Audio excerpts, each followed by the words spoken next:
গতকালকে একটি রাজনৈতিক দল বলেছে যে জনমতের চাপে অবশেষে বিএনপি গণভোট মেনে নিয়েছে।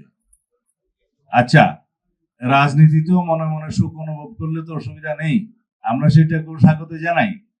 কিন্তু ঐকমত্য কমিশনের রেকর্ড এবং জাতির সামনে যে বক্তব্য আমরা দিয়েছি বিএনপির পক্ষ থেকে, আমি সেই প্রস্তাবগুলো দিয়েছি। আমি বলেছি যে জুলাই জাতীয় সনদ প্রণীত হয়েছে, সেই দিন পর্যন্ত স্বাক্ষর বাকি ছিল, স্বাক্ষরের সিদ্ধান্ত হবে বলেছি, এটা স্বাক্ষর হবে এবং ঐতিহাসিক একটা অনুষ্ঠানের মধ্য দিয়ে স্বাক্ষরিত হবে। সেই জুলাই জাতীয় সনদ স্বাক্ষরিত হওয়ার পরে টোটাল সম্পূর্ণ জাতীয় সনদের বাস্তবায়নের উপরে জনগণের আমরা একটা সার্বভৌম জনগণের সম্মতি নেব, যাতে তার উপরে আর কোনো আইনি ভিত্তি বলার কোনো সুযোগ না থাকে। কারণ ওইটাই সর্বোচ্চ আইনি ভিত্তি।